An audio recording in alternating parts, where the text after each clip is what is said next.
Ed Begley, not to be confused with the actor, is a country musician based in Ohio and the band leader of Tattoo Billy. How are you doing, Ed? Welcome to the show. How are you? Thank you for having me on. I appreciate it. Yeah. So, when was the first time that you noticed that you have the same name as the acclaimed actor? I think that was probably almost all my life because the you had Ed Begley, then you had Ed Begley Jr., Yep. and nothing against Ed Begley Jr., the best actor was Ed Begley Sr., you know what I mean? Hmm. 12 Angry Men, just phenomenal talent. Oh yeah. Yeah, it's one of my favorite movies, 12 Angry Men. Oh wow. Yeah, yeah. Yeah, he was a great actor. He's in Hang 'em High and all that stuff, you know what I mean? So, Hmm. but I don't think we're related because Yeah. they're from Ireland and my family came from like Manchester, England area to America. Okay. Well, um, so you're currently selling in Ohio, somewhere outside Cincinnati. Yes. Is that where you grew up? Yes, primarily, but my father, who is also the co-founder of the band, he was born in East Bernstad, Kentucky. So my roots are down in the eastern Kentucky area, where a lot of my family is and stuff. Hmm. So what's the difference between Ohio and Kentucky? Kentucky's more rural.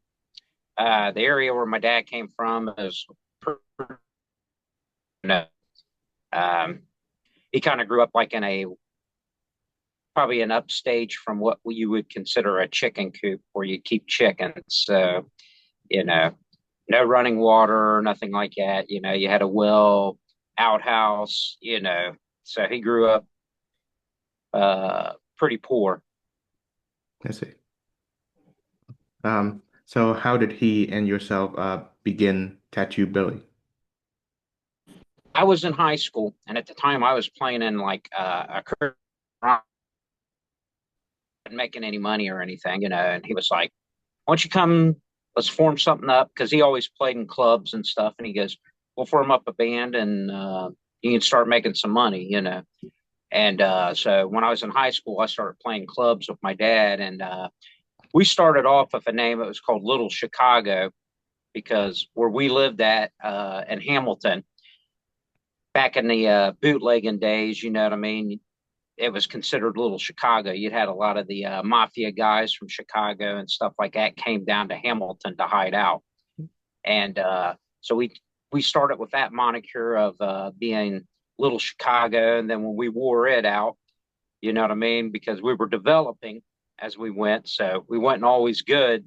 So we would, back in the day, nobody knew who you was. So we just changed the name of the band, wind back up in the same clubs, and people be like, wait, wasn't you that other band that was here? It sucked. And we would pop back up with another band till we developed into a top notch band. We just kept changing the name. And then we stuck with Tattoo Billy, I believe, probably 1993 or 94, and just kept with it after that. And had a good run with it. We opened up for a lot of national acts and stuff like that. Had songs and movies, and pretty good run for a small time band. Hmm. Yeah. So tell me about the origins of the band name. We were trying to come up with a name, and I kept and everybody, nobody was digging that. And my dad goes, "What about Tattoo Billy?" And we are like, "Oh, that's got a ring to it." You know what I mean? And so that's basically how it happened. My dad just said Tattoo Billy, and we were like, even though nobody in the band's called Billy, nobody had the name Billy. We were like, yeah, that had that ring to it. Say Tattoo Billy or Rolling Stone, you know what I mean? Just had that kind of rolled off your tongue kind of flair to it. So we adopted it. All right. Yeah, that's cool. Yeah, that's a cool name. Yeah. Your dad's name is Hurstel Stuff, but Beckley. Yeah. yes, and my name's Hurstel too, but I went by my middle name to knock out any confusion. His name was Hurstel Begley, and mine's Hurstel Edward Begley. So I just Mm. started going by Ed Begley. Okay. just so Hurstel was so hard. And it's very unique because of the spelling. It's Hurstel. You know what I mean? So it's like a one of a kind name. Hmm. And how long ago was the band formed? It was, like I said, probably about 1993, and we had a good run. I mean, we opened up for a lot of national acts. We've been on stage, opened up for like Foghat and Fabulous Thunderbirds, and I think we with George Dukas, jukebox junkie guy Ken Millen. So we had a few good good openers. Had Randy Hayes is a friend of my dad's. He played with Keith Whitley. Uh, if you're a country fan, you know who Keith Whitley is. If you don't, you don't know who he is. He had the song "No Stranger to the Rain" and "Don't Close Your Eyes" and stuff like that. He played on album, kind of produced it, and but it's like I said, it was a really cool run. We played probably every bar from here to freaking close to Florida. You know what I mean? So we just ran the East Coast and stuff like that, just traveling around in this van with no seats that adjusted it to it. So it was not a fabulous ride. Let's just put it that way. Yeah. So who were the original members of the band aside from you and your father? Yeah. Well, it was me, dad, and then a guy named Gary Little, and then a drummer named Ron Smith. And I'm the only surviving member out of the original lineup. And it's unfortunate. The guitar player, he guess about 3 or 4 years ago, he committed suicide, and it was pretty, you know what I mean, pretty sad, you know. But great guitar player, he's phenomenal, great talent. That's the only downside to like this business. You just see so many people, you know what I mean.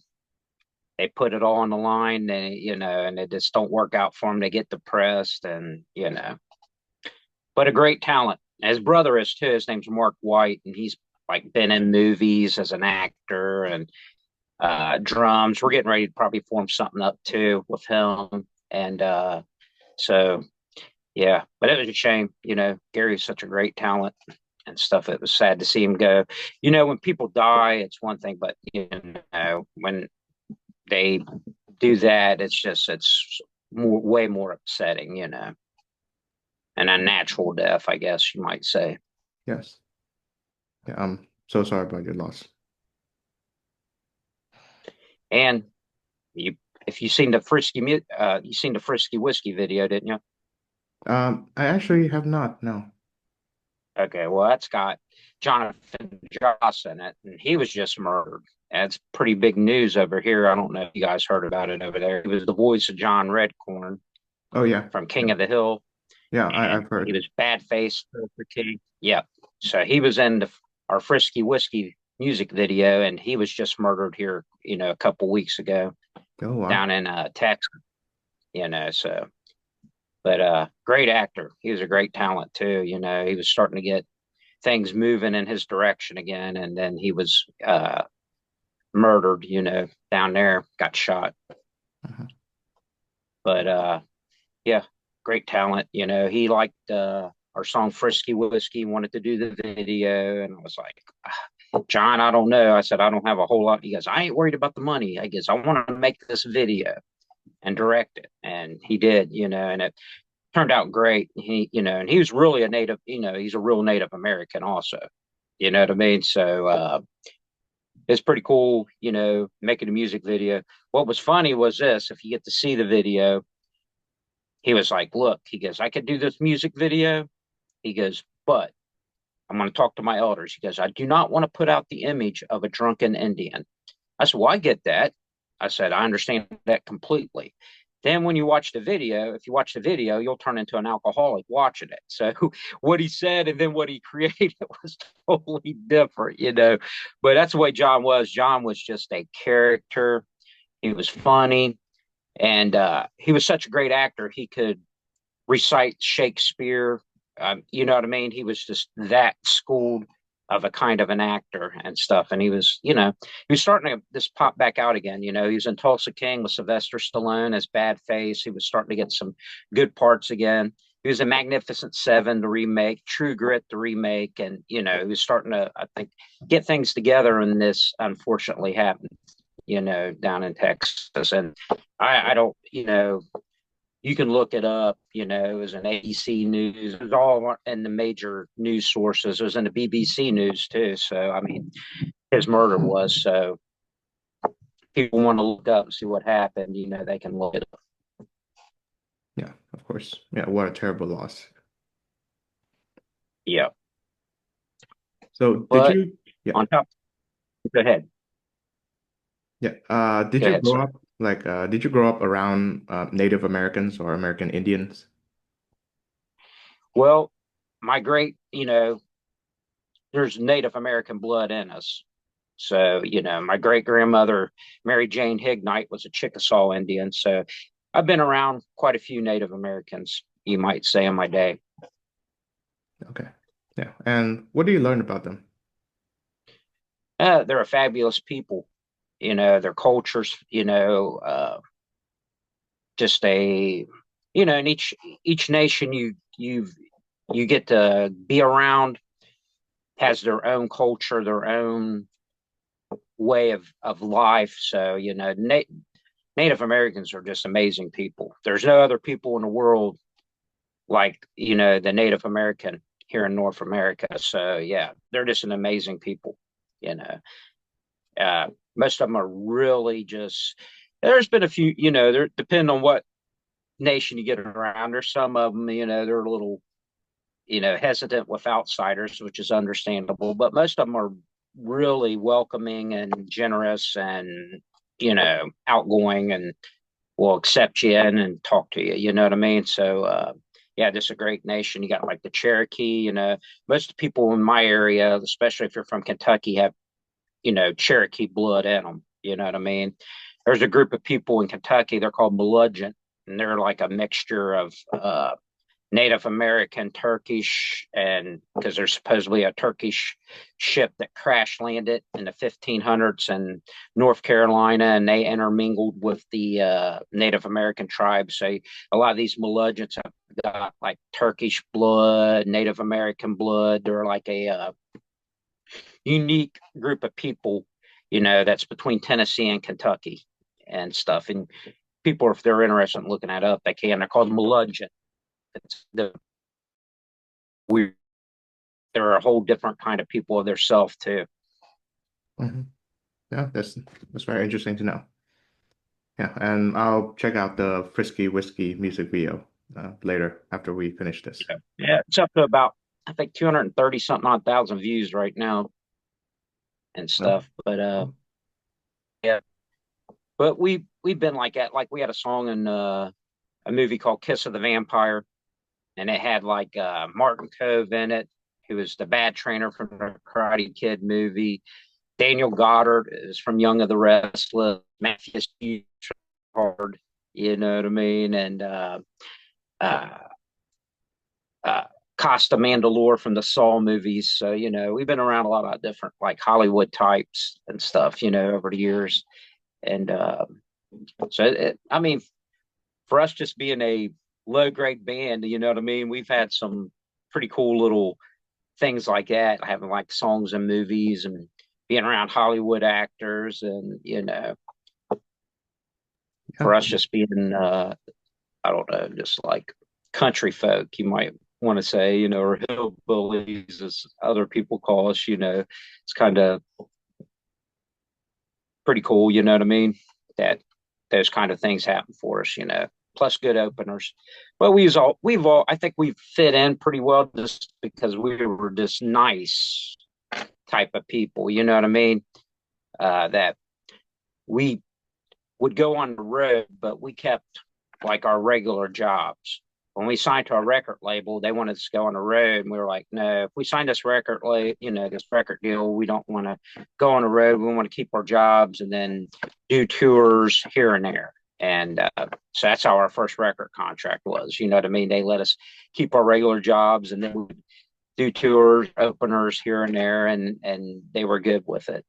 And of course, it was a small label. You know what I mean? Independent label, but yeah, it's just been an amazing career. You know, I started playing places. My first show with my dad was behind chicken wire. It's just like, what you see in movies, you know what I mean? It's like chicken wire around the stage, so if people threw bottles at the band or whatever, the chicken wire would stop it. But of course, by that time there wasn't nobody throwing anything at us or anything, but that's how the old honky tonks was back in the day when I started playing them. And they were so rough. They were so rough that they called them gun and knife clubs because somebody might get shot, somebody might get stabbed. You just never knew in some of these joints that we were playing at the time, And one place we played at called Shirley's, it was here in Hamilton. When we went in to start playing that night, the owner of the bar was like, "Hey, there's over 200 bullet holes in this place." So it was like one of those things that was just like the whole time we were playing, it was just that kind of weird type of atmosphere. Like we played like I think it was 3 or 4 bars after we played them. They wind up burning down. Not that we burned them down, but they wound up catching fire. I was like, shit, stuff like this keeps happening. There ain't nobody going to have us because every time we play a place at that point, it wind up burning down. One was in Gatlinburg when they had the fires in Tennessee. It's called the King's Inn Tavern. It wound up burning down. And then a place called New Dilly's. After we played it, like a month later, it burnt down. And then there was a place called Uncle Sam's. It wound up burning down. And then there was a place. It was on Hooven Street, and I can't remember the name of it. So this place was it was very it was weird. It was an old place. It was probably from the 30s. So we went in, and it was like there's a pool table there, and they're like, "No, you guys ain't setting up here. You're setting back here behind the black door." We're like, "Okay." So we go back there and set up, and when we opened it up, there's like a pole for a stripper, a couches. It was crazy. So we started playing that night, and it was for our debut for our album called Ghost of Outlaws. And they had us in the paper, a bunch of different newspapers, and there's some fanfare behind it. And so pretty good night. And all of a sudden, we notice all the guys are leaving, and they're walking out. And the only thing left there is like a few women with angry faces, and we're like, I wonder what the hell's going on. So we take a break, we go back out. Well, the barmaid on the other side is rolling around on the pool table in a dress without her underwear on. So I'm like, well, guys, let's go ahead and break it down. And then the owner shows up and goes, "What, you guys are breaking down already?" I said, "Yes." I said, "My band cannot compete with your barmaid and they're rolling around on a pool table with her underwear off." So, but, it's just when you're in this business, you just never know. You know what I mean? How the show's going to go, what's going to happen. You know what I mean? It's always been that way since I've been doing it. It's like there's always strange individuals in the crowd. And, it's one of those gigs, you try to get in there, you be as nice as you can with everybody, and try to get your money and get out. Yeah. Yeah. Strange and memorable times indeed. Oh, yeah. Yeah, definitely. I don't know. Is your a sophisticated one or am I lowbrow on it over here? Well, I'm not sure. Okay. But like I said, that's just the entertainment industry. You know what I mean? When I've been around making movies, it was just as crazy seeing the stuff that was going on around in even in that field.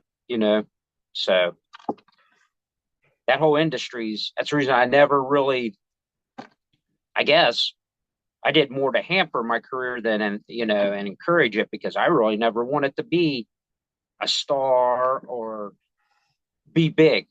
You know what I mean? My whole and still is to be an underground country outlaw artist, you know, and that's what I live by, you know. One interviewer said, "Who could you compare yourself to?" To me, I consider myself like the Iggy Pop of country outlaw music. That's, you know, living it real, you know what I mean, and not falling for all the bull crap that's in this industry. You know what I mean? Doing it for me and not for anybody else. If I don't like it, then screw it. You know what I mean? Of course. Other people are trying to produce something that, like, well, this is what so and so's doing, or this is what so and so's doing. And nothing against those folks. You know what I mean? You know, they do their thing. And a lot of them are successful, you know, the jelly roll and stuff like that. You know what I mean? Those guys are great, successful what they do. But that ain't what I want to do.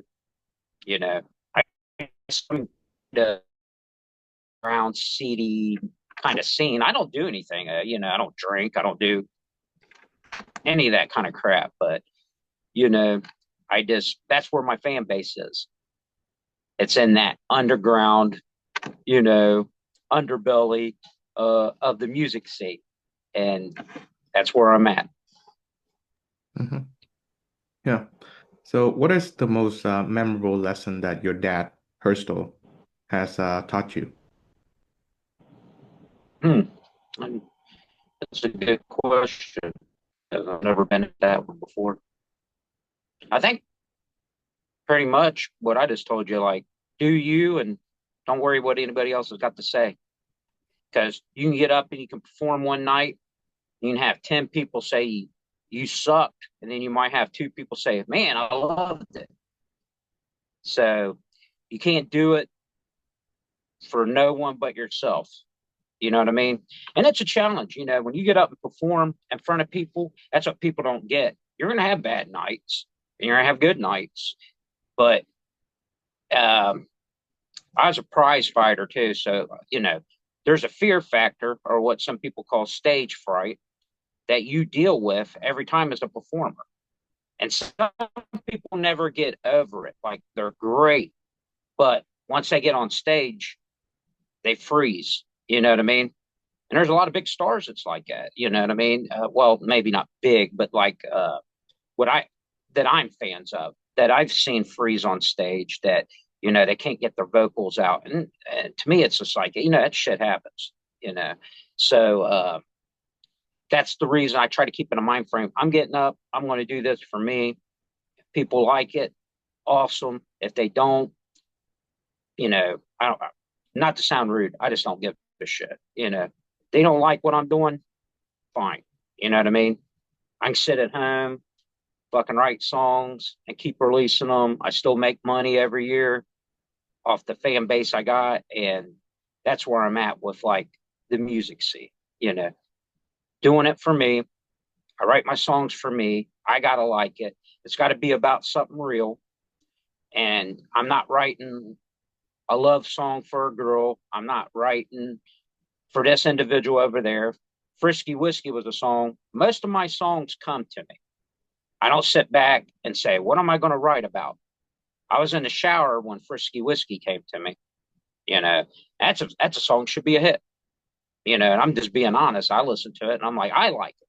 I gotta listen to something and be like, I like it too. And I gotta listen to it in third party and be like, and detach myself from the song and be like, would I actually really like this or is this shit? You know, if I write shit, I'll admit it. I'll be like, hey, that's a shitty ass song. We're not doing anything with that. It's horrible. You know what I mean? And but some people can't do that with themselves. I can't. I can tear myself apart with songwriting and be like, that's a shit song. We're not doing it. Frisky Whiskey is a great song. You know what I mean? It's still kicking numbers, you know, and it's even got a thing on it that's trying to keep it from on YouTube where people can't view it as much because there's alcohol in the video. You know what I mean? Like pictures of alcohol, which cracks me up when you see all these fucking gangster ass rap videos with guns and fucking weed smoking, and they're going to put a fucking disclaimer and kind of, oppress my video just because, there's a few scenes with some alcohol in it. Plus, it's got a great actor in it, Jonathan Joss. It's just like, but that's just the way it is. It's if you pay, if I paid for that shit, they'd probably fucking put it right up front. But I don't do it. I like everything to be organic, numbers, views. I'm not paying for fucking views. Either you view it or you don't view it. And I don't know. Yeah, that's the spirit. That's just to me as an artist. That's the way it should be. You know, it's like if you see a piece of Van Gogh, an art piece of Van Gogh, do you want to look at it or you don't want to? You know what I mean? I'm not going. You can't pay somebody to go look at a piece of art. Either you want to see that piece of art or you don't. And that's the problem with the industry right now. It's went from before you had gatekeepers where you had to get a record deal and do all this. Now it's wide open, but now you got to pay fucking money to even get your shit out there, or they suppress it. And but still, I still do good. You know what I mean? I make money a year, from royalties from my fan base, and and I love them. You know what I mean? Because most of my fan base is about like me. They got the same kind of attitude about music. They got that underground kind of feel about it. You know what I mean? And I'm 53 years old now, so I'm like, I'm a realist. I am not going mainstream or making it at this point in my career. You know what I mean? So I write music for me and my little fan base that still likes it and buys it. You know what I mean? Which amazes me that they still are in there and still tuning in after all these years Yeah, I think it's amazing too. and stuff. But yeah, it's and like I said, and I got other things going on. You seen like Bagley Hall about acquired that, so I'm into my genealogy, and I got a genealogy. It goes back to 1260 to Peter Bagley in 1260. They all came out of Cheshire, England. My grandpa knew all that stuff, passed down verbally. He always said he was a Cheshire blue blood. I got a cousin right now that's over there, and he's an amazing artist. He's in England right now, and he went over and seen all the stuff with our ancestors and stuff. And but he does like a hardcore kind of metal, but he's really good at it, man. He's a real good talent. He's retired out of the Navy, and he's a good guy, man. He's a good guy. His name's Paul Jackson. Hmm. Okay, well, I think I'll look him up. Yep. I think it's called Hersher Doom Hmm. is the name of maybe the album or the band. So if you get a chance, check him out. And I got another friend's band, man. If people are it, because I listen to everything. I like alternative rock, like the Smiths and stuff like that. And I got a friend's band. They're from Ugalway. They're called Hangwire, and they got a song called Fun Machine. And man, these guys, they just got signed too. You know what I mean? To a post punk label out of Canada. So if you get a chance to check them out, check them out. And they're an amazing band. It's kind of like the Smiths and the Cure. It's kind of combined. The vocalist almost kind of, it's got like a Marilyn Manson kind of feel to him. Not 100, right on that, but just an amazing underground artist too. And that's kind of stuff I listen to. I listen to a lot of the underground bands and stuff like that. But yeah, they're awesome. They're called Hangwire. So if you get a chance to check those guys out, definitely do so. All right. Yeah. Yeah, I wouldn't take you for someone who listens to the Smiths. So, Yeah. Oh, I love the Smiths. They're from Manchester, England too, just like my ancestors. oh yeah, So a lot of talent comes out of Manchester. You know what I mean? A lot of bands, of course. and maybe that's where it came from. Because that's where all my ancestors came from. Of course, they came to America in 1635, so we've been over here for a minute. So, what makes Tattoo Billy so special? I think just the uniqueness and the songs. When you hear Tattoo Billy, it's almost like I go back to the Rolling Stones. When you hear the Rolling Stones, as soon as you hear it, whoa, sorry about that. As soon as you hear it, you're like, that's the Rolling Stones. Tattoo Billy's the same way. So people dig into the catalog going all the way back to the early 90s. And there's probably, I don't know, 80, 90 songs out right now on YouTube and stuff. And a lot of them are the older recordings that I released in posterity's sake. So you can hear the oldness to them. It's, uh, it's a unique sound vocally, musically, you know what I mean? So, definitely check it out. That's what makes it unique. It's a unique sound. We don't sound like anybody else. We don't copy anybody else. So it's like Rolling Stones. It's a signature sound. That's what I was looking for. So I think that, and just like I said, just what we believe in as a band. You know what I mean? Yeah, we're not all over the world, or we're not all over the country anymore, but we still stick to our guns as in what we do. You know what I mean? And I've never sold out, and I've had opportunities, you know, thinking back on it, I was probably stupid not to sell out, but you know, here I am. You know what I mean? I made those decisions and I don't dwell on it. Once I make a decision, that's it. You know what I mean? But I have messed up a few because I did not want to give up image or creative control of what I do because it's what I do. I don't think I can do anything else. This is what comes out. And if it comes out as a rock song, I'm writing a rock song. If it comes out as a country rock song, I'm writing a country rock song. If it comes out as a country song, I'm doing a country song. So I really couldn't picture because I'm, I don't even consider myself a great musician or a great singer. So when you got people that's up there, they're used to like, okay, we're going to want you to do this and do this and do that. I don't even know if I can do that. You know what I mean? This is what I do. And I don't know if I can do per se what these other artists do. They're just probably way better than I am. You know what I mean? I can only do what I can do. And that's what I do. And is it great? Maybe not. Is it great to you? Then awesome. Is it great to me? Well, it's great to me because that's all I can do. So I do what I can do.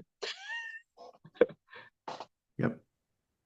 So, what do you hope the impact that your music would have on the listeners?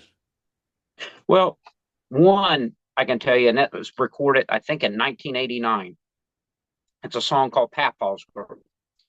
You'll see it under Tattoo Billy or my dad's name, Hurstel Begley. People have made like 400 videos using that song. So just seeing where family actually, and my dad, if he'd have lived long enough to see the media where it's at now, he would have been amazed just to see people taking their granddaughters and using Papa's Girl, the song, just celebrating their granddaughters. To me, that's what it's about. That's making it. It's just not the money, not anything. Just somebody likes it. They like it enough to use it. And, so that's to me is the impact. If it's, especially in a family situation like that where you're taking oh, here's my granddaughter and I'm using Papa's Girl. And it's a song, gosh, and the recording's not that good. You look it up, you know what I mean? But people are using that song. And that was one of the songs I released in posterity's sake because it was the early stages of Tattoo Billy. And I was like, I want these songs out just because whether people want them or don't want them, I just want them there as a posterity, to our legacy. You know, Very few bands have lasted like what we've lasted, where you're going from late 80s and then you transform in 1993 to Tattoo Billy and I'm still pushing it. And sometimes I'm like, man, maybe I should just start playing bass with another band. You know what I mean? Because every time it would fall apart, you got to reform it. And you got certain songs that, as Tattoo Billy, the band, that you got to perform that people want to hear.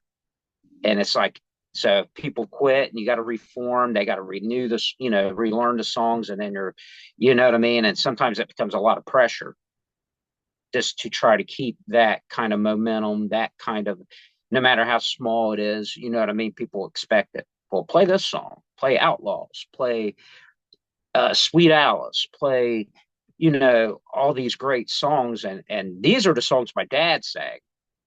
So I'm like trying to mimic my father and keep his legacy alive, singing these songs that I never sang. Now, Frisky Whiskey's my song. I wrote that. That's wrote around my vocals, and you can tell by listening to it. You know what I mean? So it's tough in that aspect to keep, you know, a band that's been around that long and keep that kind of, where you're relearning these songs with new members. You'll have somebody come in and you'll get real busy and you're playing all the time, then it cuts off. And then you ain't getting any jobs. And a lot of it, and I get it, I'm getting older. You know what I mean? Only people who play at my age still are legends. You know what I mean? Somebody like if a Johnny Cash was still alive or something like that. Nobody wants to look at an old motherfucker on stage anymore. You know what I mean? So I'm that it's a battle. You got to be extremely good. And that's what my standards are when I go out. We got to be extremely good. And my wife sings with me too, man, and she's a phenomenal singer. She blows me away. And she did a version of Frisky Whiskey too. And her name's Sherry Landrum Begley. And man, she's a phenomenal singer. She does Pat Benatar, Led Zeppelin. So we'll mix some cover songs with the originals when we play like a 4 or 5 hour show. Some of the shows are like that. But they're easier than when I first started with my dad. When I first started with my dad, it was from 9 to 2 a.m. You played 9 to 2 a.m. in these clubs every night. You know what I mean?